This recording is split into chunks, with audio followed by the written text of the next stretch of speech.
देश आणि धर्मासाठी विश्वात्मके देवे साधक मंडळ।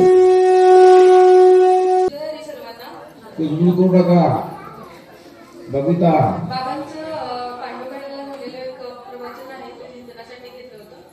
काळ करू न शके बळ हे प्रकरण आहे।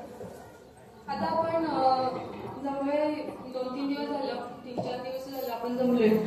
आषाढी एकादशी, आपले खिलारवाडीचं गोशाळाचं उद्घाटन, या निमित्ताने आपण सगळे जमलोय आणि त्या निमित्ताने आपला सत्संग, म्हणजे सत्संग आपल्याला सतत घडावा हे त्याचं प्रयोजन आणि त्यासाठी वेगवेगळं नियोजन, वेगवेगळ्या कार्यक्रमाचं निमित्त करून आपल्याला सत्संग करत असतात। तर या 3 दिवसाचं काय सगळेजण विसरले ना? म्हणजे घरचं कुणाला आठवण येते का? म्हणजे काळ वेळ सगळं विसरले। पण खूप अवघड आहे, प्रपंचाला विसरणं फार अवघड आहे। पण कसं काय इथं शक्य झालं? आता काळ वेळ विसरलं त्यापेक्षा आपण असं म्हणूया की काळ सुद्धा इथं रमलेला आहे, काळाला सुद्धा हे खूप आवडते। तर मग करायचे कठोर तपस्या साधन एका पायावरती उभं राहून वगैरे, आणि शेवटी वरदान काय मागायचे? अमरत्वाचं वरदान द्या। पण देव सुद्धा म्हणायचे बाबा हे नाही भेटणार, हे सोडून तू काही माग। म्हणजे देव सुद्धा नाही म्हणायचे। पण तरी पण आसुरवृत्ती असते ती कुठल्या तरी मार्गाने अशी पळवाट किंवा मार्ग बदलून मिळतंय का म्हणून अशी कठोर अशी वरदान मागायची। काय रावणाने काय मागितलं की त्याच्या प्राण त्यांनी बेंबीत मागून घेतले की लवकर काय असं पटकन होणार नाही। पण काळाला कोणी फसवू शकत नाही। सीतामाईच्या रूपात काळालाच तो आपल्या लंकेमध्ये घेऊन गेलेला होता। विभीषणाच्या रूपात काळच त्याच्या घरामध्ये राहत होता। काळाला कोणी ओळखू शकत नाही आणि काळाला कोणी फसवू पण शकत नाही। असा हा काळ म्हणजे अतिशय बलवान आहे, त्याला कोणी ओळखू शकत नाही। कोणत्याही रूपात तो येतो। नरसिंह म्हणजे भक्त प्रल्हाद, हिरण्यकश्यपूने काय वरदान मागितलं? काळापासून असं तपश्चर्या करून त्यांनी वरदान मागितलं की मला घरात मृत्यू नको, दारात नको, असं काही काही मागून घेतलं। दिवसा नको, रात्री नको, शस्त्राणी नको। पण त्याच्यासाठी काळाने नवीन रूप धारण केलं। म्हणजे काळ कोणतंही रूप घेऊन समोर येऊ शकतो। असा काळ म्हणजे कुणाच्याही रूपाने मृत्यू म्हणजे काळ असतो समोर येऊ शकतो। सुनामी असेल, लाटा असतील, साथीचे आजार असतील, भूस्खलन असेल, आणि कुठलं बघा तुम्ही खूप प्रकार तुम्हाला पाहायला मिळतील। म्हणजे कोणत्याही रूपात येऊ शकतो, रूप घेऊन येऊ शकतो, त्याला कोणी ओळखू शकत नाही। आताच विमान दुर्घटना झाली, निर्जीव वस्तूच्या रूपाने सुद्धा तो येतोय। इंजिन खराब झालं आणि कुठून कुठून लोकांना बोलवून घेतले एका ठिकाणी आणि तो घेऊन गेला। म्हणजे ते काळाला कोणत्याही रूपाने येऊ शकतो आणि त्याला कोणी फसवू शकत नाही। आणि काळाची भूक ही खूप मोठी आहे। म्हणजे त्याच्या मुखामध्ये काही पण, तो एखाद्याला बलाचा अहंकार झाला तो बल खाऊन टाकतो, सौंदर्याचा सौंदर्य खाऊन टाकणार, धनाचा अहंकार झाला धन खाऊन टाकणार। म्हणजे काळाला भूक खूप मोठी आहे। महाभारताच्या युद्धाच्या वेळेला श्रीकृष्णांनी अर्जुनाला विश्वरूप दर्शन दाखवलं, त्यामध्ये सहस्रावधी शिर आणि सहस्रावधी हस्त असलेलं ते 11 विक्राळ असं ते रूप होतं आणि त्याच्यामध्ये काळाचं पण एक रूप होतं आणि त्या काळाच्या जबड्यामध्ये सगळं जात होतं। म्हणजे सगळं कौरव पांडव अगदी ते रथासहित घोड्यासहित ते जात होतं। म्हणजे सृष्टीतील झाडं, पशु पक्षी त्याच्या तोंडामध्ये, आणि असं वाटतं की काय तो घाबरला सुद्धा की संपूर्ण सृष्टीचा नाश होतोय की काय।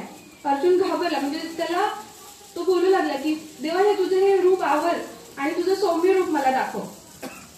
जबकी म्हणजे जेव्हा की त्याला विश्वरूप पाहण्याची दिव्यदृष्टी सुद्धा मिळालेली होती। म्हणजे असं हे 11 विक्राळ म्हणजे काळाच्या जबड्यात अनंत काळापासून जेव्हापासून सृष्टीची उत्पत्ती झाली तेव्हापासून ते म्हणजे उपजे ते नाशे आणि ते नाशे ते काळाच्या मुखामध्ये जाते। म्हणजे खूप खूप मोठी आहे। आणि काळ म्हणजे कसं आहे, काळाचं कालगतीचं चक्र ते पण अनंत कालापासून चालत आले, तर त्याला कोणी रोखू शकत नाही। म्हणजे काळाच्या चक्रावरती म्हणजे काळाच्या शिखरावरती अखंडितपणे कोणी राहू शकत नाही। म्हणजे बलवान आहे तो अखंड बलवान नाही राहणार, श्रीमंत आहे तो अखंड श्रीमंत नाही राहणार, प्रसिद्ध लोक आहेत ते अखंडपणे प्रसिद्ध नाही राहणार। आपल्या आजूबाजूला बघा सगळ्याची उदाहरणं मिळतील, प्रत्येकाचं उदाहरण मिळेल है ना। म्हणजे सगळे म्हणजे काळाची गती कोणी थांबवू शकत नाही। त्याच्यानंतर काय की काळ हा अतिशय म्हणजे कठोर आहे. काही त्याच्याकडे दयामया नाहीये. बघा, नुकतंच जन्मलेलं छोटं बाळ आहे, आईला घेऊन जातं. म्हणजे त्याला वाटत नाही की ह्या बाळाचं कसं होईल. वृद्ध माता पिता आहेत आणि कोण सांभाळायला नाही, मुलाला घेऊन जाते ना, बघताय ना तुम्ही. म्हणजे एवढं कठोर आहे की घरात मोठे कुटुंब आहे आणि कुटुंबामध्ये एकच कर्ता पुरुष आहे. काय त्याचा विचार नाही करत मागं, इतका कठोर आहे तो. काही दयामया नाही दाखवत, तो घेऊन जातो. आणि हे असं असल्यामुळे ना सगळे लोक काळाला खूप घाबरतात. मग तो अतिशय बलवान आहे, शक्तिशाली, त्याच्या पुढे कोणाचं काही चालत नाही, त्याला कोणी फसवू शकत नाही, त्याला कोणी ओळखू शकत नाही, त्याची भूक मोठी आहे ना. आणि म्हणजे त्या कालगतीचं चक्र कोणी थांबवू शकत नाही, असा काळ आहे. आणि त्यामुळे सगळे लोक घाबरतात. आणि अशा काळाला संत काय म्हणतात, काळ करू न शके बळ. म्हणजे बघा की हा काळ करू न शके, मग कसं संतांच्या पुढे काळ शांत होतो, त्याची भूक थांबते आणि तो एकदम शांत मांजरासारखा होऊन. म्हणजे अगदीच बघा,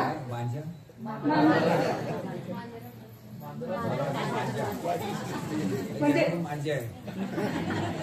अगदी मांजरासारखा एकदम शांत मऊ आणि होऊन जातो. म्हणजे एकदम शांत होतो, त्याची भूक थांबते. कारण का संत हे ब्रह्मभारती असतात. म्हणजे महाभारताच्या युद्धाच्या वेळेला भीष्म पितामहांना खूप राग आला श्रीकृष्णांचा एकदा, आणि त्यांनी बाण मारले, तर ते बाण त्यांना लागत नव्हते. त्यांच्याकडे जे काही अस्त्र शस्त्र होते ते सगळे मारून बघितले, तर काही होतच नव्हतं. ते म्हणतात नाहीच होणार, हे कसं, बघ तू प्रयत्न करून बघ. कारण का आता ते ब्रह्मभारती होते. म्हणजे संत नेहमी भजन, पूजन, चिंतन आणि सद्गुरु कार्यामध्ये रत असतात. आणि त्याच्यामुळे काळ त्यांचं काही करू शकत नाही. काळ एकदम शांत होतो आणि त्यांना सहाय्य होतो, त्यांना अनुकूल होतो. म्हणजे अनुकूल आणि प्रतिकूल हे सुद्धा काळाचे रूप आहे. चांगली परिस्थिती किंवा वाईट परिस्थिती आहे ना, अनुकूल होतो. आता आपण मगाशी बघितलं कसा काळ अनुकूल होतो. पांडवगडाचं बघा ना, म्हणजे पांडवगडावरती झाडं येणं शक्य नव्हतं. खूप वर्णन केलं मगाशी की बाबा तिथे खडकच आहे, मुरुम आहे, ते येणं शक्य नव्हतं. पण काळ अनुकूल झाला, परिस्थिती अनुकूल झाली. म्हणजे काळाचं बळ नाही चालत तिथे संतांच्या पुढे. पांडवगडाची तो इतकी उदाहरणं आहेत सांगण्यासारखी. म्हणजे तो पांडवगड म्हणजे एक मृत्यूचा कडाच म्हणून समजलं जायचं. हा, म्हणजे आता ते मंदिर बनवले आपल्यासाठी, पण ते मृत्यूचा कडा. म्हणजे अनेक म्हणजे तिथे काय करतात, आजूबाजूच्या रानामध्ये असं साप सापडले किंवा असं गावात सिटीमध्ये साप सापडले ना, विषारी वगैरे, ते आणून सोडतात. एकदा म्हणजे खूप मोठा अजगर म्हणजे गोणीत भरून आणलेला, 2-3 लोकांना तो उचलला नाही, एवढा मोठा. आणि त्यांनी सोडला कुठे, जिथे ओढा आहे आणि ओढ्याच्या साईडला सोडतात ते. आणि त्या ओढ्यात हा म्हणजे त्या ओढ्याच्या साईडला कितीतरी वेळा सत्संग झालेला आहे. पण एवढी वर्ष झाली, म्हणजे मला वाटतं 8-9 वर्ष झाली, पण सगळे निवांत. कारण ते ओळखले, ब्रह्माने ओळख, म्हणजे त्या काळाने ओळखले की हे ब्रह्मभाव. म्हणजे हे लोक कशासाठी येतात तिथे, झाडाची, निसर्गाची सेवा. मधुमाशांचं पण उदाहरण दिलं होतं मागच्या वेळेस की तिथे म्हणजे आलं होतं आणि आम्ही जिथं बसलो तिथून माघारी गेल्या. मोकळ्या पटांगणात आम्ही बसलो होतो. म्हणजे मोकळं पटांगण म्हणजे त्यांचं साम्राज्य असतं, पण तिथून त्या माघारी गेल्या. कशा गेल्या म्हणजे आपण म्हणतो ना चमत्कार. म्हणजे त्या पांडवकड्यांनी तिथल्या पशुपक्ष्यांनी किंवा तिथल्या सगळ्या लोकांनी ओळखले, त्यांचा भाव ओळखलाय, ब्रह्मभाव. म्हणजे बघा, कोणाला बाहेरच्या लोकांना सांगितलं तर त्यांना विश्वास बसणार नाही. म्हणजे चिखली पाणीचे आता आले होते तिकडे, एवढ्या लांब आले होते पुण्याचे. चिखली कुठं, निपाणी कुठं आणि पांडवगडा कुठे आले होते, कशासाठी, झाडांना खत घालण्यासाठी. त्या झाडांचं ह्यांना काय म्हणजे होणार आहे का उपयोग. म्हणजे बाहेरच्या लोकांना सांगा किती आश्चर्य वाटेल, कुठून कुठे कशासाठी आले होते, फक्त झाडांना खाऊ घालण्यासाठी. आणि तिथे पण म्हणजे आले, पण असं आपण म्हणतो अनुकूल काळ, हे अनुकूल किंवा मुहूर्त हे सुद्धा काळाचं रूप आहे. पण ते आले की शनिवार रविवार, कारण मुंबईच्या लोकांना सुट्टी. योग म्हणजे बघा कसा जुळून येतोय, बाकीच्यांना योग जुळून येत नाही. बाकीचे लोक म्हणतात आम्ही खूप तयारी केली पण काही योगच नाही जुळून आला, है ना. मग आपण म्हणतो काय आमचं असं काय धाडीमाडी नव्हतं, ते कसं झालं काही कळालंच नाही, म्हणजे कार्य कसं झालं ते समजलंच नाही, असे आपण विचार करतो. झाडांना एवढा तो काळ असा होता की पाऊस, मुंबईमधला पाऊस कसा असतो की तो म्हणजे 3-4 दिवस कंटिन्यू राहतो. त्या दिवशी म्हणजे मला असं वाटतं त्यांनी दाबून धरली ती कळ पावसाने ती म्हणजे अक्षरशः ते दुसऱ्या दिवशी थांबलं म्हणजे ते लोक पण 8 तासाने गेले की आम्हाला खत घालायचंच आहे आणि तिथे 2 ट्रक असं खत होतं आणि त्याच्यानंतर पाऊस सुरू झाला हे गेल्यानंतर ते सगळं वाया गेलं असतं त्यांना घालणं वाया नसतं गेलं पण घालणं खूप कठीण झालं असतं मग ते चिंताचं सर्वे करायला आणि काळमतीचं सहाय्य होतो असा अनुकूल काळ अशा ठिकाणी होतो आपण म्हणतो म्हणजे काळ म्हणजे काळाचा काळ असा आहे की तिथं काही कुणाचं चालत नाहीये पण तिथं असं होतं तुकाराम महाराज काय म्हणतात त्याला जगा काळ खाय आम्ही माथा दिला पाय म्हणजे जगाला काळ खातोय पण आम्ही आमच्या पुढे काय नाही आम्ही माथावरती त्याच्या काळ जगा काळ खाय आम्ही माथा दिला पाय नाचो ते उभा आहे आल्यानंतर म्हटलेलं आहे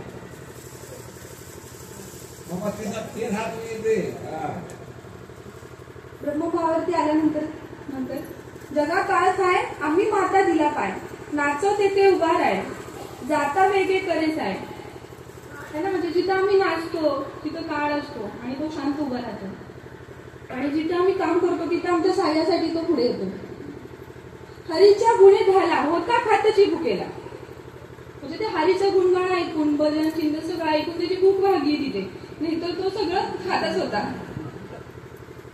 तुका म्हणे हळू झाला कडक शिकव म्हणजे तो फार कठोर होता तुका म्हणे हळू झाला कडक शिकव म्हणजे तो इतका कठोर आहे की तुम्हाला काही संधीच देत नाही मग आता मागे अपघात झाला ते विमान कुठं पडलं ते विमान एका हॉस्टेलवरती पडलं तिथं मुलं जेवत होते आणि जेवत असताना मग कुणाच्या ताटात आणलं असेल कुणाच्या हातात आणलं असेल है ना मग कुणाच्या पण ते घशाच्या खाली गेलं असेल का तेवढी सुद्धा संधी देत नाही का पण संतांना मात्र ती संधी देतात कसं काय म्हणजे एक संत मरणाला घाबरत नाही विचारून येतात आता सांगितलं की काळाला घाबरत नाही काळच त्यांना घाबरतो आहे ना काय सांगितलं प्रकार तुकाराम म्हणता कापे यम हे सुद्धा काळाचंच रूप आहे म्हणजे संत त्यांना घाबरत नाही काळच त्यांना घाबरतो उलट आणि हे काळगतीचं चक्र आहे त्याच्याबद्दल काय संत महात्मे म्हणतात ते काळगतीचं चक्र बरोबर चाललंय म्हणजे चक्र भरती ओवटी झाली पाहिजे ना सुख दुःख भाकरी फिरली पाहिजे तसं काळाचं चक्र फिरलं पाहिजे सुख दुःख संपत्ती आणि हे ते सगळं झालं पाहिजे है ना म्हणजे बलवान आहेत त्याशिवाय निसर्गाचं चक्र चालणार कसं म्हणजे बरोबर आहे हे काळाला आपण काय करतो काळाला अनुकूल राहत नाही आपल्याला काय वाटतं की काळानं आपल्यासारखं राहावं है ना म्हणजे श्रीमंत असेल तर गरीब नाही व्हायचं है ना आणि गरीब असलं तर मात्र श्रीमंत झालं पाहिजे म्हणजे कोणीच चुकीच नाहीये जोपर्यंत इथे येत नाही तोपर्यंत श्रीमंतांना काय भय असतं की आपली श्रीमंती जाईल सत्ता जाईल म्हणून दुःख म्हणजे आणि त्याच्यासाठी प्रयत्न करतात आणि गरिबांना असं वाटतं की ते म्हणजे सुखी आहेत ते पण सुखी नाही म्हणजे काळाला अनुकूल होऊन राहत नाही मग बाबा काय म्हणतात काळ गती ओळखा कशी आहे आणि त्याच्यानुसार आचरण करा त्यामुळे काळाला संतांनी ओळखलेलं आहे आणि मरणाला सुद्धा ते घाबरत नाहीत मग काय म्हणतात म्हणजे कार्य ज्यासाठी ते कार्य करायला आले ते कार्य झालं की ते बोलून घेतात काळाला काळाच होता येत नाही आणि कार्य झालं नसेल तर थांबा श्रीपाद बाबांनी काय सांगितलं म्हणजे त्यांना दुर्धर आजार झालेला कॅन्सर सारखा डॉक्टरांनी पण चिंतित होते की कसं व्हायचं आता पण बाबांनी काळाला सांगितले की अजून माझी मुलं लहान आहेत परमात्माचा गाडा अजून थोड्यासाठी मोठी झाली नाहीये थांबा थोडावर आणि मग काही वर्षानंतर कार्य पूर्ण झाल्यानंतर मग बोलवून घेतो संत काळाला बोलवून घेतात किंवा मग काळाला अपॉइंटमेंट घ्यावी लागते संतांची झालंय की नाही असं श्रीरामांच्या बाबतीत असं झालंय ना काय विचारायला लागतं तुमचं कार्य झालंय का झालं असेल तर येतो आणि काळगतीच्या चक्राचा संतांवरती काही फरक पडत नाही तुकाराम महाराज आधी कसे होते खूप श्रीमंत होते पण नंतर गरीब झाले मग त्यांचं ते दुःखी झाले का ते आत्मानंदात ते सतत हेच होते म्हणजे कितीतरी उदाहरण आहेत ज्ञानेश्वर माऊली गरिबीमध्ये होते पण गरीब ते होते का तर सदा सुखी होते एकनाथ महाराज कसे होते म्हणजे त्यांना काही हे पडत नाही श्रीकृष्ण नेहमी म्हणजे भगवान वासुदेव जे वेगवेगळ्या अवतारात आले मग ते नेहमी राजाच होऊन आले का भिक्षुक म्हणून सुद्धा आले वामन भटूकचा अवतार घेऊन सुद्धा आले म्हणजे कधी सद्गुरू झाले तर कधी दास हास्य पण स्वीकारलं है ना. खंड्याच्या रूपाने त्यांच्या घरी नाथांच्या घरी पाणी पण भरलं. म्हणजे काळगतीचं त्यांनी ओळखले आणि त्या काळाचा त्यांना काही प्रभाव पडत नाही, मरणाला ते घाबरत नाही. उलट वेळ आली की मग कार्य झाले की बोलून घेतात आणि आनंदाने म्हणत जातात, आम्ही जातो आमच्या गावात है ना, आमचा राम राम घ्यावा. म्हणजे आपल्या गावाला जायचं असेल तर कसं वाटतं, दुःख होतं का, आनंद होतो है ना. म्हणजे मुंबईवरून इकडे गावाला यायचं म्हणजे किती मन, म्हणजे ते दुःखाने जात नाही. आपण कसं जातो, काळ काळ येणारं म्हटलं किती आपली काय असते अवस्था, पण ते खूप आनंद. आणि खरं तर सगळ्यांचं एक गावच एक आहे, म्हणजे आपण सगळे एक गावालेच आहोत त्या अर्थाने बघितलं तर. म्हणजे असं संतांचाही आपल्यामध्ये हा फरक आहे. आणि मग काळापुढे त्यांचं काही चालत नाही, काळाच्या चक्राच्या पुढे काही चालत नाही, त्यांना कोणी घाबरत नाही, असे जे संत महात्मे आहेत. मग ज्ञानेश्वर माऊली हरिपाठामध्ये काय म्हणतात, कधी पण ब्रह्मभावार्थी असेल तर. नारायण हरिपाठामध्ये काय म्हणतात, नारायण हरी उच्चार नामाचा कळी काळाचा तेथे रीग नाही. एकनाथ महाराज पण काय म्हणतात, हरिभजनी घेता गोडी निवारी जन्म मरण कोडी. म्हणजे कधी ब्रह्मभावार्थी असेल तर साधकाला सुद्धा काळ अनुकूल होतो. आणि जर ब्रह्मभावार्थी नसेल तर साधकाची जर घसरण झाली ना, मग ते काळ बरोबर काळाचा तडाखा त्याला सुद्धा बसतो. म्हणजे तपस्याला बसलेला ऋषी पण काहीतरी मनात घेऊन बसलाय, इच्छा आकांक्षा काहीतरी, की मग लगेच ते तपस्या खाऊन टाकतो. कोणाचा तरी रंभा पूर्वशी त्यांचं रूप घेऊन येतो आणि ते हरण करतो. पण काळ कसं आहे बघा, त्याला काळाला सुद्धा ओळखायचं आपल्याला, की काळ गती कावा म्हणतात. काळाला ओळखू शकत नाही, पण संतांच्या सांगितल्यात आलं की काळाला पण ओळखू. हा, मग कोणाच्याही रूपात येतो. मग आपल्याला पण काळगतीचा फटका बसतो है ना. पहाटेच्या भजनाच्या वेळेस काय काय होतं, तेव्हा नेमकी डुलकी लागते. अजून काय भरपूर काय काय होतं, मोबाईल बिघडतो, रेंज जाते, नेटवर्क जातं. आता खरंच जातं का, म्हणजे बघा खरं हा खूप विषय विचार करण्यासारखा आहे की खरं जातं का, आणि जात नसेल आणि तू सांगत असेल तर ते बरोबर आहे का. आपण फसवू शकतो का, स्वतःला फसवू शकतो का, त्या सद्गुरूंना फसवू शकतो का. मग ते फसवून आपण त्या ग्रुपवरती टिकून राहण्यापेक्षा त्यातून जर बाहेर पडून प्रायश्चित्त करून आलं तर त्यात प्रगती होणार आहे. या अवस्थेला म्हणजे आपल्याला इथं आणून ठेवलं आहे, आपण जर कारणे सांगत असतो तर, आणि ती कारणे सद्गुरूंना समजलेली पण आहे, ते असं आपण करतो. पण आता हे काय या प्रकरणात त्याचं काय म्हणणं आहे काळाचं, की नेटवर्क गेलं किंवा काय झालं तर तिथे पण काहीतरी गडबड आहे, काहीतरी चूक झालेली आहे, त्यामुळे ते काळ तिथे शिकार झाली आपली. आणि ते बरोबर आपल्याला कोणाला काय सांगणार नाही, पण ज्याला ते चूक झाली ना त्याला बरोबर समजते ते. म्हणजे काळ असा आहे की तो अतिशय सूक्ष्म आहे आणि तो ओळखतोय भाव. ब्रह्मभाव जर असेल तर तो मदत करतो. म्हणजे काळ चांगला आहे का वाईट आहे, काळ खूप चांगला आहे, पण कधी ब्रह्मभावावरती असेल तर. काळ म्हणा यमराज म्हणा ते त्यांचं काम करतात, पण ते खूप चांगले आहेत.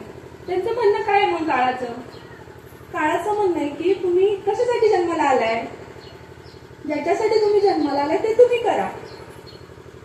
ते जर तुम्ही करत नसाल तर मग मी आहे ना. आपण काही पैसा संपत्ती कीर्ती लौकिक हे मिळवण्यासाठी आलो का, त्या भगवंताला जाणून मी कोण आहे त्याच्यात विलीन होण्यासाठी आलोय, संतांना जाणून त्यांना शरण होण्यासाठी आलोय. आणि म्हणून त्यांना जाणायचंय.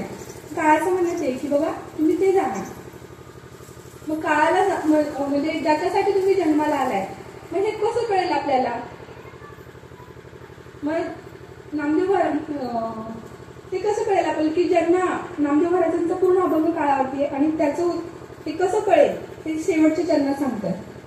काळाच्या बद्दल बघा काय काय सांगतायत आणि काय काय त्यांचा अनुभव आहे आणि त्याचं उत्तर पण काय आहे की कसं समजेल आपल्याला. बघा लक्ष द्या सगळ्यांनी, आहे ना पाठीमागं नामदेव महाराजांचं काय म्हणणं आहे बघा काळाच्या बद्दल. आम्ही विठोबाचे दूत, आम्ही विठोबाचे दूत, यमानु शरणागत, यमानु शरणागत, आम्ही विठोबाचे दूत, आम्ही विठोबा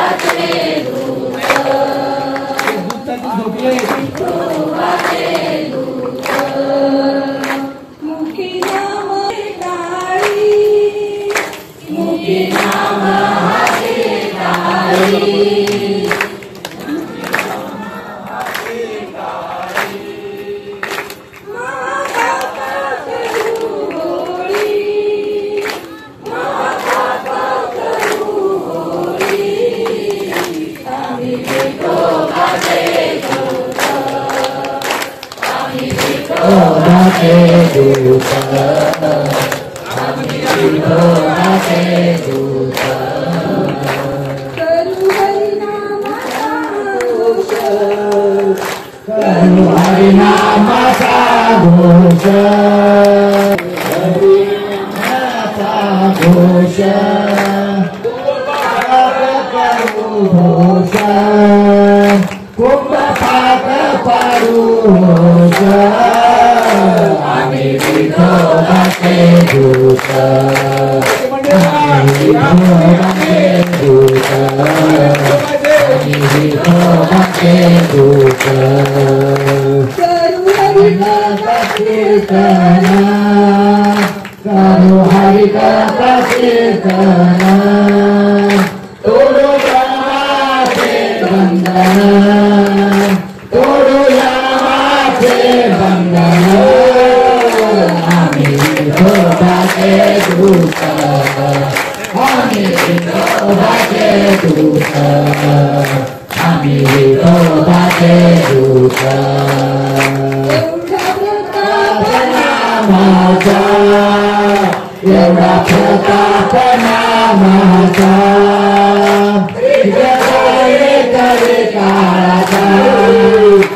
काळाचा हे कवी काळाचा आम्ही विठोबाचे दूत आम्ही विठोबाचे दूत आम्ही विठोबाचे दूत ऐसा नामाय सावंत ऐसा नामाय सावंत मागत विठोबाचा सर्वांगत आम्ही विठोबाचे दूत आम्ही विठोबाचे दूत आम्ही विठोबाचे दूत आम्ही विठोबाचे दूत आम्ही विठोबाचे दूत म्हणजे बघ सगळं सांगितलं याच्यामध्ये. यशवंत कशामुळे झालं? विसोबाचा शरणागत म्हणतात. म्हणजे काळाला आपल्याला बाबा पण सांगायचे काळ गती ओळखा आणि ते त्याच्यासाठी आपल्याला सद्गुरूंना शरण ज्यांनी काळाला ओळखले ज्यांनी काळगतीला ओळखलंय ज्यांच्या पुढे काळ शरण आहे ज्यांच्या पुढे काळ शांत झालाय अशांना महात्म्यांना आपल्याला शरण जायचंय. मग ते आपल्याला काळगती ओळखायला शिकवतात काळगती साधायला शिकवतात आणि काळगती साधायला जर आपल्याला काही बळ कमी पडत असेल तर ते सुद्धा मिळून देतात. म्हणजे असं आहे. हा आपला अनुभव काय आहे त्याच्या बाबतीत आपल्याला कसं शिकवलं तर बघा मग मी पण कसं होते अगोदर असंच प्रपंचामध्ये कोडकटलेलं आहे. म्हणजे लौकिक प्रसिद्धी पैसा करिअर त्याच्यामध्ये सगळे असंच भरकटलेलं होतं. पण बाबांनी सांगितलं नाही ते नाही करायचंय आपल्याला ओळखायचंय आपण कशासाठी जन्माला आलोय त्या तत्वाला जाणण्यासाठी झालोय जन्माला आलोय आणि विषय प्रयोजन समजावून सांगितला कर्माचा विषय समजून सांगितला चांगला बारीक विचार करायला शिकवलं धर्म अधर्म शिकवला हिंदू संस्कृती शिकवली आणि इतकं असं सगळं शिकवून मग आता ओळखा काळाला कसं ओळखायचं काळगती कशी ओळखायची ते इतिहास व्हायचा आणि मग त्याच्याने बघायचं की संत काय करतात काळानुसार अवतार घेतात आणि ते कार्य करतात. मग काळाची गती कशी ओळखायची बघा श्रीरामांच्या काळामध्ये काय कार्य होतं धर्माचं है ना सगळा इतिहास माहिती आहे सगळ्यांना. श्रीकृष्णाच्या काळामध्ये काय धर्माचं कार्य होतं है ना ज्ञानेश्वर माऊली तुकाराम महाराजांच्या काळाचं काळ म्हणजे त्या काळात काय होतं धर्माचं कार्य इंग्रजांच्या जेव्हा अधीन होतो आपण तेव्हा काय होतं धर्माचं कार्य त्यांच्या विरुद्ध लढायचं धर्म काळानुसार बदलते ते कार्य. श्रीपाद बाबांच्या वेळेस काय होतं धर्माचं कार्य प्रत्येक वेळेला बदलते. तसं मग आता काय आहे आता जो काळ कसला चाललाय मग बाबा त्याचे सांगतात की आता एवढं प्रदूषण झालंय हर एक प्रकारचं प्रदूषण झालंय जमिनीचं पाण्याचं वायूचं मनाचं सुद्धा मनाचे विचार सुद्धा निवडून झाले सगळ्यांचे. आपल्याला विश्वास बसणार नाही अशा गोष्टी आपल्याला युट्यूब सगळ्यांनी बघितलं म्हणजे अगदी विश्वास नाही बसणार अतिशय म्हणजे अशा गोष्टी घडतात आजूबाजूला मनाचं सुद्धा प्रदूषण झालेलं आहे. आपल्या हिंदू संस्कृतीबद्दल पण आपणच विसरलेलो आहे. जी म्हणजे ज्या गोमातेला जी संस्कृती पहिला घास भरवत होती त्या गोमातेला सुद्धा आपण विसरलो. परमार्थ क्षेत्र जे इतकं पवित्र आणि सुंदर आहे ते क्षेत्र सुद्धा प्रसिद्धी, लौकिक संपत्ती मिळवण्यासाठी झालेलं आहे. ही काळाची गती आहे, ह्याची आपल्याला जाणीव करून दिली संतांनी, आणि ते जाणीव करून ते साधायला सांगितलं. मग त्याच्यासाठी फक्त तेवढंच केलं का? बाकी सगळे फिल्डिंग लावली. मग आपल्याला काय करायचं? तिथे उपस्थित राहायचं, सत्संगाच्या माध्यमातून है ना, काय कार्य चालू आहे आपलं गो संवर्धन, आणि त्याला अनुसरून मग सगळी रचना केलेली आहे. सकाळी विषय झाला की आपलं जीवनशैली कशी बनवली, काळाच्या अनुरूप है ना, काळाला अनुकूल अशी बनवली, म्हणजे त्या निसर्गाचं संवर्धन होईल, गो संवर्धन होईल, नामाचा प्रसार होईल, मनातलं जे प्रदूषण झालंय ते दूर होईल, निसर्गातलं म्हणजे लौकिकापासून दूर राहून हा विषय कसा मांडायचा. वेळोवेळी ते आपण म्हणतो आता दिव्य मार्गदर्शन त्यासाठीच चालू आहे पटकऱ्यांचं. म्हणजे एवढं आपल्याला वीट म्हणतो आपण, ती वीट कुठली आहे? तर ही वीट आहे, ज्या विटेवरती भगवंत उभं राहिलं. ती वीट कशाची आहे? तर ते जराही ते तत्वापासून हलत नाही ते, पण त्या विटेवरती आपल्याला उभं राहून सांगतात की म्हणून आपल्याला थोडंसं कठीण जाणार आहे, कारण काय अडचण आहे? आपले संस्कार, अनंत जन्मीचे अनंत योनीचे संस्कार आहेत ना, ती अडचण आहे. मग हे संस्कार कसे आहेत? ते संस्कार ना अजय आहेत. अजय कोण होतं? महाभारतातले योद्धे अजय होते.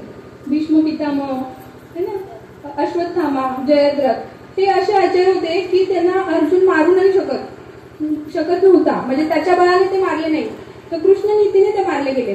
कृष्णाच्या कृपेमुळे ते झालेले. त्यांना मारू शकले असतं का जयद्रथला?